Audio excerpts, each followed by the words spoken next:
ऐसा कहा जाता है कि जंगल में शोर मचाकर चलो तो बाघ दूर भाग जाते हैं। जब बाघ सिर्फ बाघ हो तो इंसान की हर आहट से राह बदल देता है। पर जिस जंगल में नरभक्षी बाघ सक्रिय हो तो हर आवाज, सांसों और कदमों की हर आहट उसे और करीब खींच लाती है। जहां पत्तों की सरसराहट, बातचीत, खांसने की आवाज और लकड़ी की टकराहट चेतावनी थी, इंसान की सुरक्षा थी, अब वो निमंत्रण बन जाती है। जहां कदमों की थाप से वो पीछे हटता था, अब वही थाप उसे पास ले आती है। वो भागता नहीं, वो पीछा करता है। वो डरता नहीं, वो परखता है, गणना करता है हर कदम की दूरी, हर सांस की लय और हर दिशा में बहती हवा। आवाज अब ढाल नहीं रहती, आवाज ही जाल बन जाती है। और फिर उस जंगल में खामोशी नहीं गूंजती, गूंजता है सिर्फ एक सच। जब बाघ आदमखोर हो जाए तो शिकार जंगल नहीं चुनता, शिकार को जंगल चुन लेता है।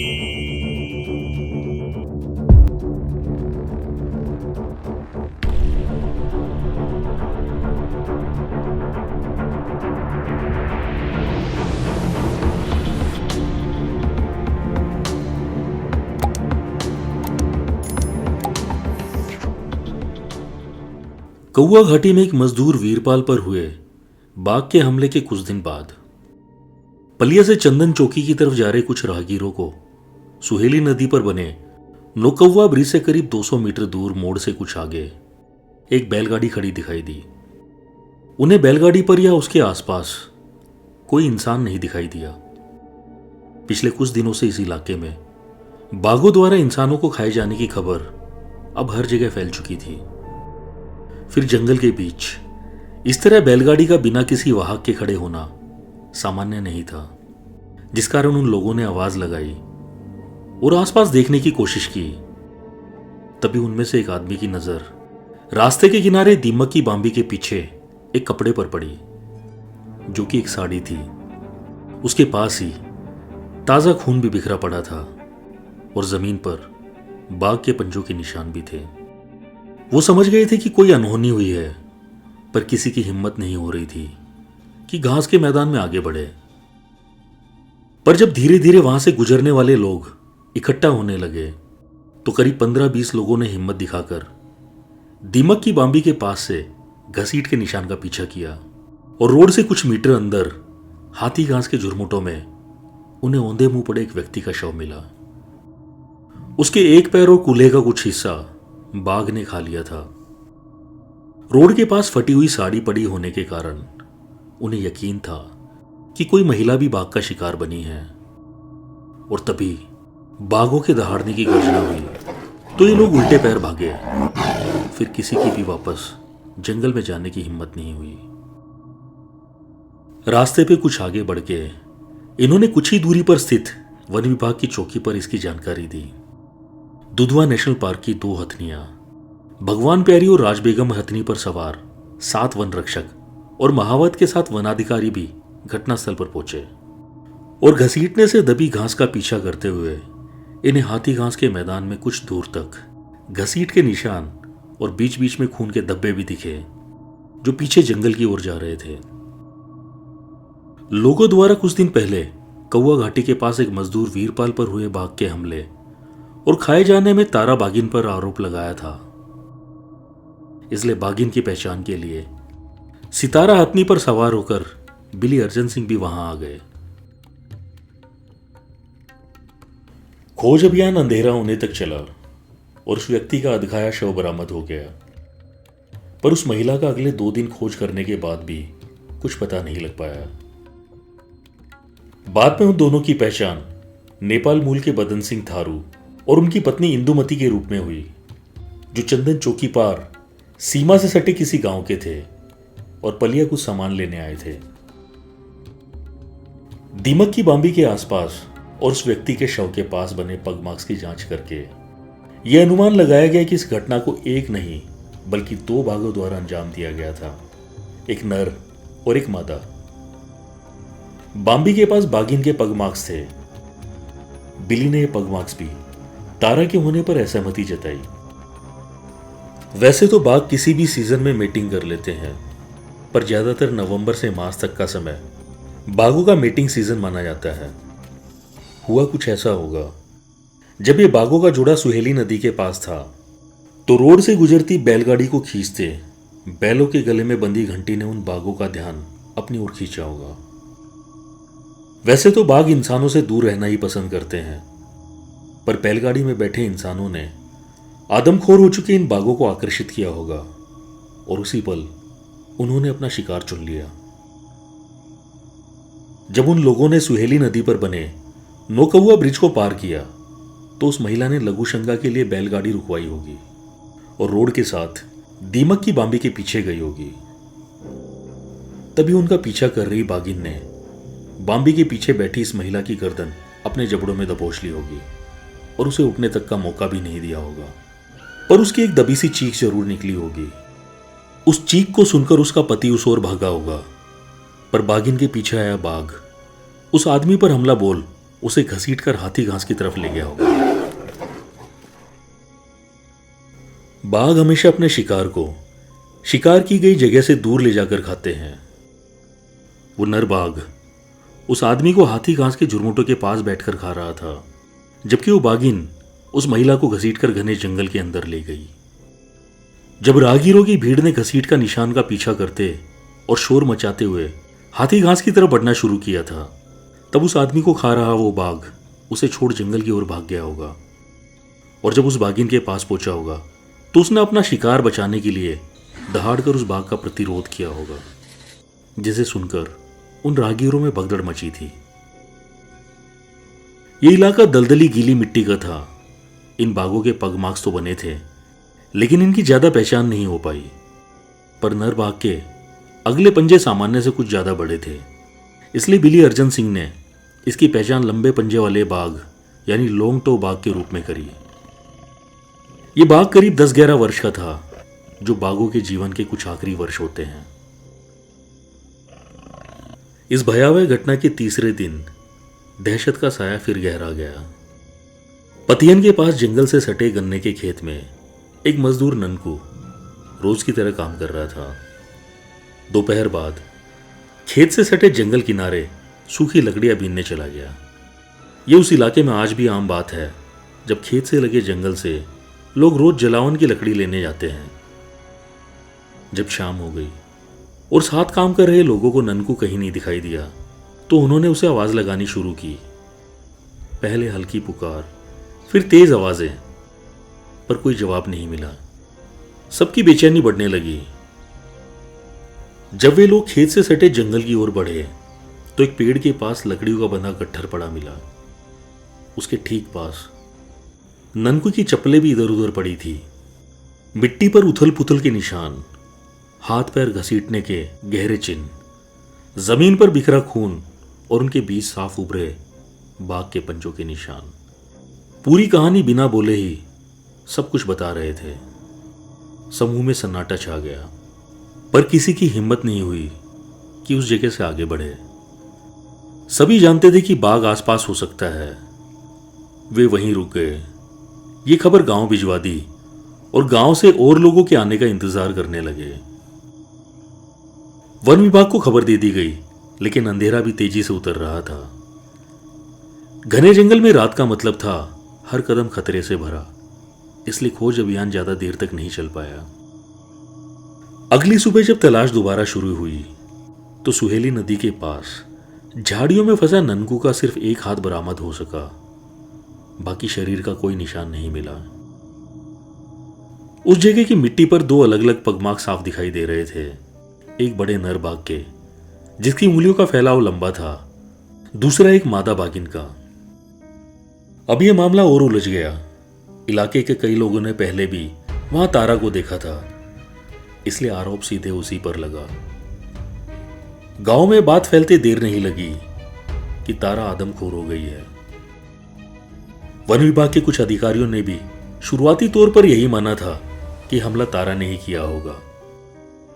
बिली अर्जन सिंह के कुक खड़क सिंह ने भी उस इलाके में तारा के साथ एक जवान नर बाघ को घूमते हुए देखा था। इससे शक और गहरा गया। लेकिन बिली ने पगमार्क देखते ही असहमति जताई। उनका कहना था कि ये पगमार्क्स तारा के नहीं हो सकते। उनके अनुसार ये निशान एक लगभग 7-8 साल की करीब 200 किलो वजनी परिपक्व बाघिन के थे, जबकि तारा उस समय 2 साल की भी पूरी नहीं हुई थी और उसका शरीर भी इतना भारी नहीं था। वो अक्सर एक कम उम्र के बाघ टीएम के साथ देखी जाती थी। बिली का तर्क साफ था, यह हमला किसी अनुभवी बड़ी बाघिन ने किया है जो पहले भी इंसानों पर वार कर चुकी है। लेकिन जंगल के सच को अपनाना इतना सरल नहीं था। गांवों में डर था और डर हमेशा किसी चेहरे की तलाश करता है। उस इलाके में तारा दिखती थी, इसलिए इल्जाम भी उसी पर लगाया गया। इस घटना के बाद उस पूरे इलाके में अजीब सी खामोशी फैल गई। लोग अकेले खेत जाना छोड़ने लगे। शाम होते ही दरवाजे बंद हो जाते थे। दिन ढलते ही बच्चों के घर से बाहर निकलने तक की मनाही हो गई। और उधर जंगल में कहीं ना कहीं 2 परछाइयां घूम रही थी, एक अनुभवी भारी भरकम बाघिन और उसके आसपास मंडराता एक जवान नर बाघ। क्या ये दोनों साथ शिकार कर रहे थे या फिर यह सिर्फ इलाके की लड़ाई थी जिसमें इंसान अनजाने में ही बीच में आ गया था? इस सवाल का जवाब किसी के पास नहीं था, पर इतना तय था, दुधवा के उस हिस्से में अब हर आहट, हर पगमार्क और हर परछाई को लोग शक की नजर से देखने लगे थे और तारा का नाम उस डर की कहानी के बीच सबसे ज्यादा लिया जाने लगा था। तारा को टाइगर हेवन छोड़े हुए 3 महीने बीत चुके थे, लेकिन बिली अर्जन सिंह की दिनचर्या अब भी नहीं बदली थी। वे नियमित रूप से तारा की पसंदीदा जगहों जूलियट पॉइंट, हल्दू मचान और प्रिंस ब्रिज के पास भैंस के कटड़े को बांधते थे। बिली को अच्छी तरह पता था कि वो अभी भी बाकी जंगली बाघों की तरह शिकार करने में पूरी तरह माहिर नहीं हुई है। खुले जंगल में जिंदा रहने के लिए उसे अभी भी समय चाहिए। बांधा गया कटड़ा सिर्फ उसके भोजन का सहारा नहीं था, बल्कि बिली के लिए तारा के हालचाल जानने का एक तरीका भी था। जब भी कोई कटड़ा मारा हुआ मिलता, उसके आसपास के पगमार्क्स, घसीटने के निशान और खाने का ढंग देखकर वे समझ जाते कि तारा कितनी स्वस्थ है, कितनी ताकतवर हो रही है और किस तरह शिकार करना सीख रही है। अप्रैल के मध्य में अचानक एक बड़ा बदलाव देखने को मिला। गली तालाब के पास तारा को बड़े पंजे वाले बाघ लोंगटो के साथ देखा जाने लगा। ये वही नर बाघ था जिसकी पहचान उसके लंबे और चौड़े पगमार्क से होती थी। लेकिन असली हैरानी की बात कुछ और थी। उसी समय टीएम बाघ, जो अब तक अक्सर तारा के आसपास देखा जाता था, उसे भी एक बड़ी अनुभवी बाघिन के साथ घूमते देखा गया। जंगल के जानकारों के बीच फुसफुसाहट शुरू हो गई। क्या इन बाघों ने अपने जोड़े बदल लिए थे? यह सवाल मामूली नहीं था। बाघ आमतौर पर अकेले रहने वाले जीव होते हैं, पर प्रजनन काल और इलाके की ताकत के हिसाब से उनके संबंध भी बदलते रहते हैं। अगर तारा अब लोंगटो जैसे शक्तिशाली नर के साथ देखी जा रही थी, तो इसका मतलब था कि वो अब जंगल के सामाजिक ढांचे में अपनी जगह बना रही थी। और दूसरी ओर टीएम का एक बड़ी बाघिन के साथ होना भी संकेत दे रहा था कि जंगल में ताकत का संतुलन बदल रहा है। कहीं ये वही अनुभवी बाघिन तो नहीं थी जिस पर हाल के हमलों का शक जताया जा रहा था। बिली इन खबरों को बेहद गंभीरता से ले रहे थे। वे जानते थे कि यह सिर्फ जोड़े बदलने की बात नहीं है, ये तारा के जंगली जीवन में पूरी तरह प्रवेश करने का संकेत था। अब वो सिर्फ एक पाली हुई बाघिन नहीं रही थी, वो अपने इलाके, अपने साथी और अपने अस्तित्व के लिए फैसले लेने लगी थी। कुछ दिनों बाद जब बिली ने पिछली रात मारे गए कटड़े के पास ताजा पगमार्क्स देखे, तो वे देर तक उन्हें देखते रहे। वहां 2 अलग अलग आकार के निशान थे, एक तारा के और दूसरे लोंगटो के। घास दबने का ढंग, मिट्टी का उघड़ना और आसपास की हलचल बता रही थी कि दोनों काफी देर तक साथ रहे थे। जंगल के भीतर उस समय एक नई कहानी आकार ले रही थी। तारा, लोंगटो, टीएम और वो रहस्यमयी बाघिन, चारों के रास्ते अब एक दूसरे से टकराने लगे थे। ये सिर्फ साथ घूमने या जोड़े बनने की कहानी नहीं थी। ये इलाके ताकत और अस्तित्व की कहानी बनने जा रही थी। और दुधवा के साल के घने जंगल जो बाहर से हमेशा शांत दिखते थे, भीतर ही भीतर एक नए संघर्ष की आहट महसूस करने लगे थे, जहां पंजों के निशान, गूंजती दहाड़ और हर मुलाकात आने वाले समय की दिशा तय करने वाली थी। एक शाम बिली के भाई बलराम खड़क सिंह के साथ अपनी जीप में सवार होकर पलिया से टाइगर हेवन की ओर लौट रहे थे।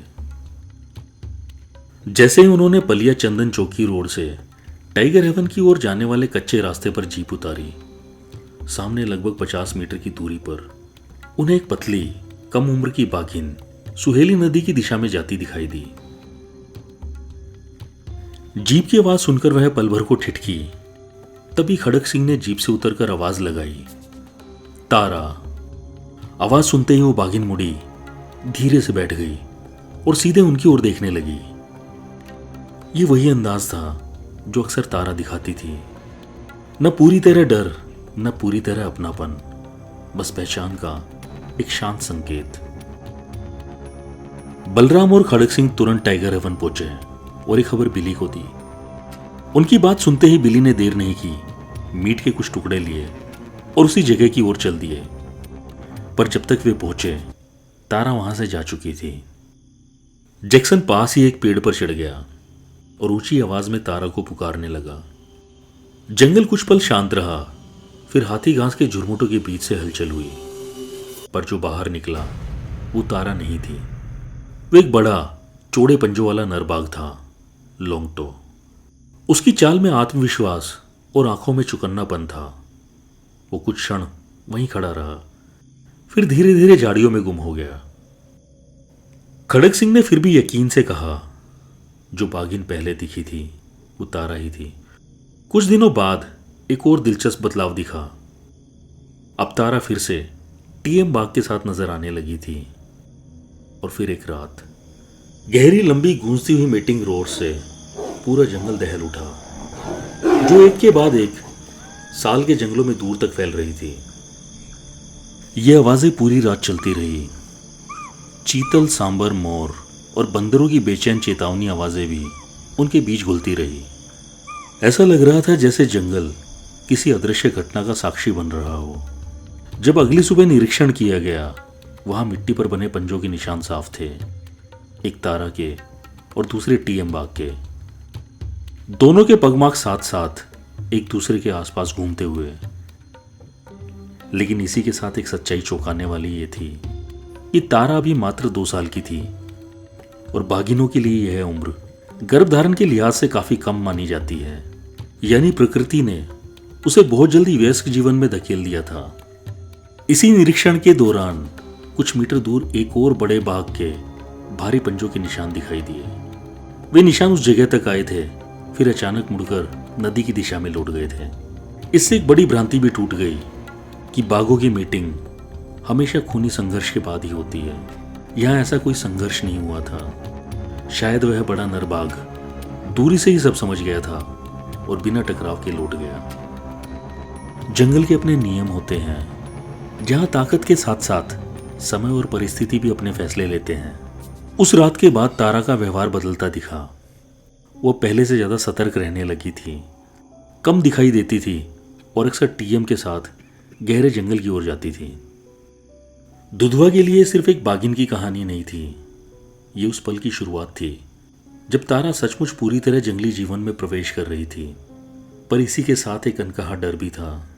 जंगल में पहले से घूम रही वो रहस्यमयी बड़ी बाघिन, लोंगटो जैसे शक्तिशाली नर, और अब तारा और टीएम का साथ। इन सबके रास्ते कब और कहां टकराएंगे कोई नहीं जानता था। दुधवा के उस हिस्से में अब हर नई दहाड़ सिर्फ आवाज नहीं रह गई थी, वो आने वाले समय की आहट बन चुकी थी, जहां प्रेम, क्षेत्रीय संघर्ष, खौफ, मौत और अस्तित्व सब एक साथ अपनी कहानी लिखने वाले थे। एक दिन बिली अर्जन सिंह लेपर्ड ब्रिज के पास एली और हैरियट को टहलाने ले गए। सुहेली नदी के किनारे की नम मिट्टी और जामुन के पेड़ों से घिरा वो इलाका तारा की पसंदीदा जगहों में से एक था। चलते चलते बिली की नजर एक जामुन के पेड़ पर पड़ी। उसकी छाल पर ताजा सेंट मार्किंग साफ दिखाई दे रही थी, जैसे किसी बाघ ने पिछली रात ही अपने क्षेत्र का संकेत छोड़ा हो। एली ने सबसे पहले जमीन सूंघी, फिर पेड़ के तने के पास जाकर ध्यान से उस मार्किंग को परखा। कुछ पल बाद उसने उसी पेड़ के नीचे यूरिन कर अपनी उपस्थिति दर्ज कराई। हैरियट भी पीछे नहीं रही, उसने भी उसी तने पर अपनी मार्किंग दोहराई। ये कोई संयोग नहीं था, तारा अक्सर इसी जगह सेंट मार्किंग करती थी। ये दोनों उसकी मौजूदगी को पहचानते थे और ये दोनों भी ठीक ऐसा ही करते थे जैसा आज इन्होंने किया। बिली को उसी क्षण यकीन हो गया कि ये तारा की ताजा मार्किंग है। शाम होते ही उन्होंने उसी जामुन के पेड़ के पास एक कटड़ा बांध दिया।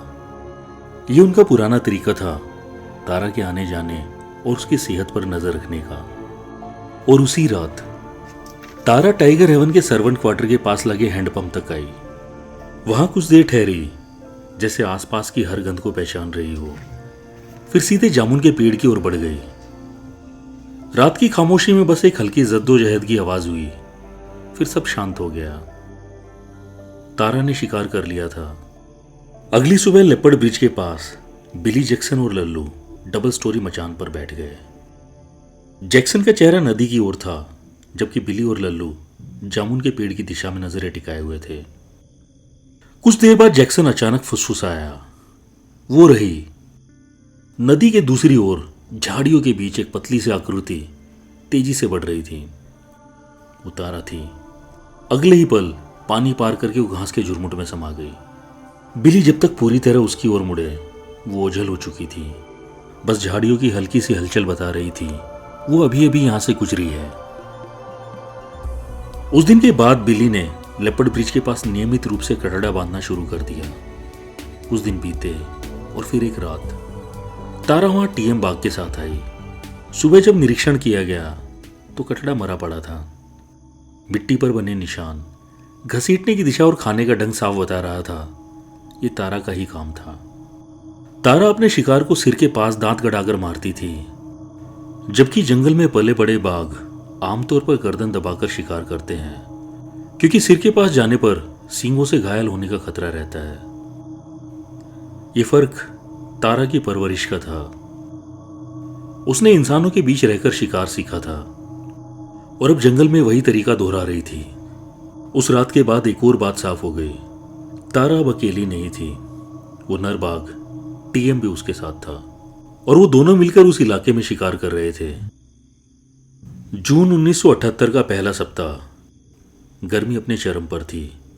सोनारीपुर के उत्तरी हिस्से के पास बसे एक गांव का थारू किसान ताराचंद कुछ अन्य किसानों के साथ अपनी गन्ने की फसल की रखवाली के लिए रात रात भर खेत में बनी मचान पर बैठा रहता था। उसका खेत जंगल से बिल्कुल सटा हुआ था, जहां हर सरसराहट में किसी जंगली जानवर की आहट छिपी हो सकती थी।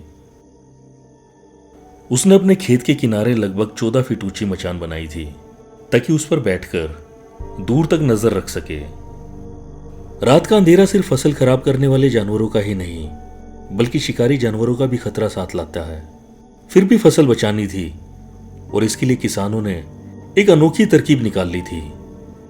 खेत के चारों किनारों पर बल्लियों में घंटियां और खाली कनस्तर बांध दिए जाते, उनसे रस्सियां जोड़कर मचान तक पहुंचा दी जाती।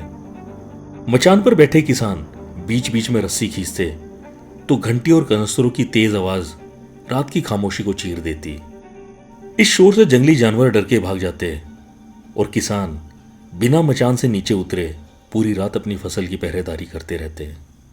उस रात करीब 7 बजे ताराचंद रात्रि भोजन कर खेत की मचान पर आकर बैठ गया। उसके सबसे नजदीक लगभग 3 एकड़ छोड़कर चौथे खेत में उसके गांव का ही एक और किसान अपनी मचान पर मौजूद था।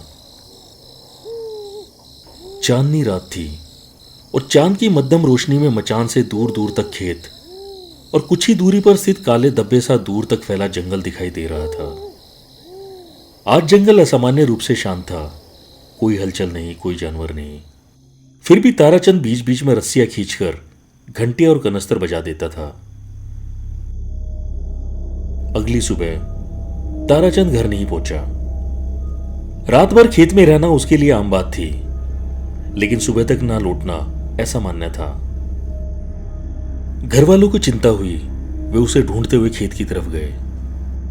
मचान पर चढ़कर देखा तो ताराचंद वहां नहीं था। नीचे नजर दौड़ाई तो जंगल की तरफ खेत की मेड़ के पास गन्ने की फसल एक जगह दबकर गिरी हुई दिखाई दी।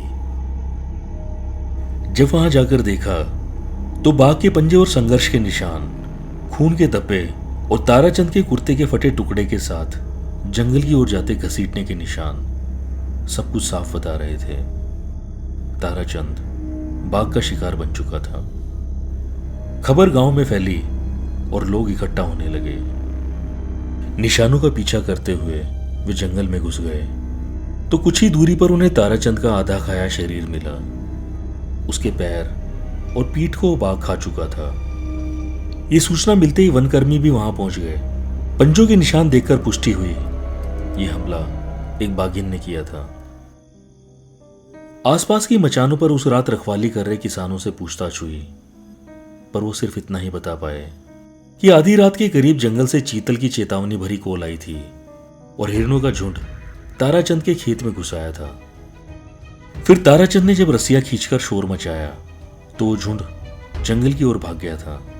फिर सब शांत हो गया, लेकिन जमीन पर बने निशान एक अलग ही कहानी बयां कर रहे थे।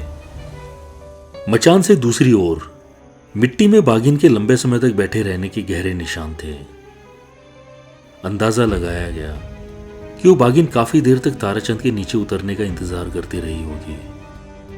आधी रात के करीब जब जंगल की ओर से हलचल हुई थी और हिरणों का एक झुंड घबराकर खेत में घुस आया था, वो फसल खाने नहीं बल्कि जान बचाने के लिए भाग रहे थे।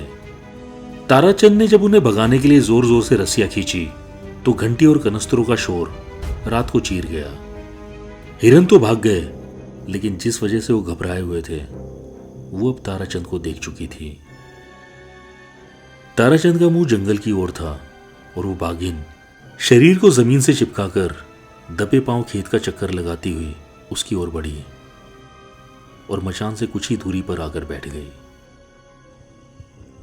वो बिना कोई आहट किए इंतजार करती रही, समझती रही, मौका तलाशती रही। सुबह जब ताराचंद मचान से उतरकर जंगल किनारे शौच के लिए गया तो पूरी रात घात लगाए इंतजार करती बाघिन को अवसर मिल गया। घात लगाए पीछे चल रही बाघिन ने अचानक ताराचंद के ऊपर छलांग मारी और ताराचंद आगे की ओर मुंह के बल गिरा। गिरते ही बाघिन ने उसकी गर्दन में दांत गड़ा दिए। ये संघर्ष कुछ ही पल चला होगा, फिर वो बाघिन उसे जंगल की ओर घसीट ले गई। इस घटना के बाद आसपास के गांव में दहशत फैल गई। लोगों ने अंधेरा होने के बाद खेतों में जाना छोड़ दिया। मचाने खाली रहने लगी और हर आवाज अब खतरे की आहट लगने लगी। सरकारी आंकड़ों के अनुसार बाघों के हमले में अब तक 7 लोग मारे जा चुके थे, लेकिन स्थानीय लोगों का दावा था संख्या इससे कहीं ज्यादा थी। उनका कहना था कि 30 से ज्यादा लोग बाघों का शिकार बन चुके हैं, पर कई के शव कभी बरामद ही नहीं हुए। इसलिए वन विभाग ने उन्हें आधिकारिक तौर पर बाघ का शिकार मानने से मना कर दिया। अब जंगल पहले जैसा शांत जरूर दिखता था, पर उसके भीतर एक नई खतरनाक कहानी जन्म ले चुकी थी, जहां शिकारी और शिकार की रेखा धीरे धीरे धुंधली होने लगी थी और इंसान भी उस घेरे में शामिल हो गया था। कुछ दिन बाद हरखू और फुलवा 2 चचेरे भाई रोज की तरह अपनी भैंसों के लिए चारा काटने जंगल से सटे अपने खेतों की तरफ निकल पड़े। आसपास गन्ने के ऊंचे खेत थे और उनके पार घना जंगल, जहां हमेशा एक अनकहा डर छुपा रहता था। गन्ने की कतारों के बीच से एक जोड़ी पीली आंखें उन्हें ही देख रही थी और जमीन से सटकर लगभग रेंगते हुए उनकी ओर बढ़ रही थी। हर कदम नपा तुला, बिना आवाज। घास की ढेरियों का बड़ा गट्ठर बना रहे हरकू की नजर दूर खेत किनारे घास के बीच कुछ अजीब सी हलचल पर पड़ी। जमीन से चिपका हुआ सीधा उनकी तरफ बढ़ता हुआ धारीदार शरीर देख उसके हाथ पांव सुन पड़ गए और गला सूख गया। उसके मुंह से अचानक दबी सी चीख निकली, फुलवा भाग, पीछे शेर है, भाग।